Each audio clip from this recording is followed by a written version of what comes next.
Hello, good evening mga ka-vlog ko to. Guys, importante na mapakinggan natin to guys. Pakinggan nyo to. Magandang araw po sa lahat. Ayon sa direktiba ng ating Pangulong Ferdinand Bongbong Marcos Jr.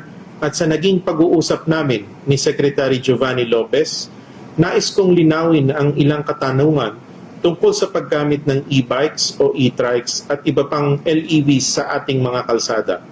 Marami pong lumalabas na impormasyon online, kaya mahalaga na malinaw natin maipaliwanag kung ano ang pinapayagan, ano ang bawal, at ano ang umiiral na batas na sinusunod ng LTO. The LTO has a clear legal authority to enforce traffic laws and when necessary to impound vehicles, including LEVs, when they are illegally using national roads and endangering other road users. Ang Electric Vehicle Industry Development Act o EVIDA at ang IRR nito ay hindi nag-aalis ng kapangyarihan ng LTO. Sa katunayan, nililinaw ng EVIDA IRR na tanging mga LEV na pang-exclusive private use lamang at hindi nakalaan na gamitin sa anumang public highway. Ang exempted sa registration sa DOTR at mga attached agencies nito.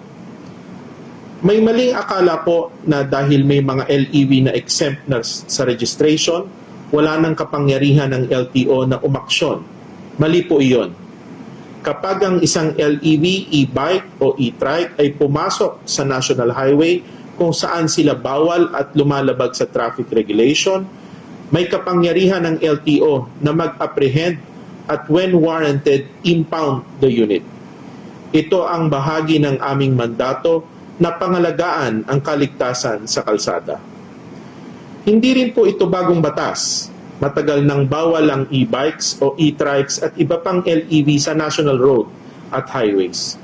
Noon pa man, malinaw na sa RA 4136 at sa ating road classification system na ang national road ay para sa high-speed motor vehicles para maiwasan na aksidente at traffic hazard.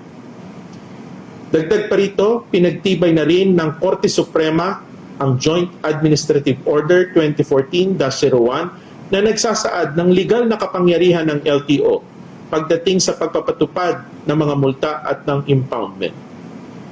Ang ginagawa po natin ngayon ay reinforcement ng matagal nang umiiral na patakaran, hindi paglikha ng panibagong pagbabawal. Pwede pa rin gumamit ng e-bikes sa maraming lugar. Ang pinagbabawal lang ay ang pagbiyahe sa national road, hindi ang paggamit ng e-bike. At para sa kaalaman ng publiko, malinaw kung saan pinapayagan ng LEVs. Maaari silang gumamit ng local at secondary road, depende sa ordinansa ng LGU. Maaari silang gumamit ng bike lanes para sa low-speed at lightweight LEVs at e-bikes kung pinapayagan ng LGU at akma sa design ng lane. Hindi kasama rito ang high-powered units na parang motorsiklo. Maaari silang gamitin sa loob ng subdivision, private roads at private compound. Bawal bumiyahe ang LEV sa national highway. Pero pwede silang tumawid bilang bahagi ng normal traffic flow. Ang pinagbabawal ay ang pag-cruise o pagbiyahe mismo sa highway, hindi ang pagtawid sa tamang tawiran.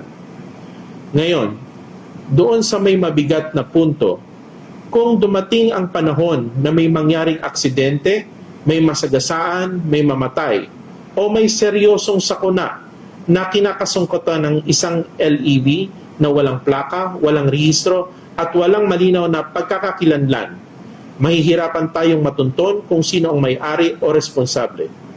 Trabaho ng mambabatas ang magbalangkas ng mas malinaw at mas modernong batas para sa LEVs upang lubusang maprotektahan ang bawat Pilipino. Kung sa tingin nila kulang ang batas, may kapangyarihan silang ayusin ito sa Kongreso. Ang aming panawagan, sana wag na nating hintayin na may malalang trahedya muna bago kumilos. Huwag sana nating hayaan na mangyari muna ang aksidente, sakalang magpapatawag ng hearing in aid of legislation at doon palang kikilos. Habang wala pang bagong batas, tungkulin ng LTO ipatupad ang umiiral na batas upang masigurong ligtas ang lahat. Maglalabas kami ng guidelines at information campaign para maliwanag kung saan pwede at bawal ang LEVs.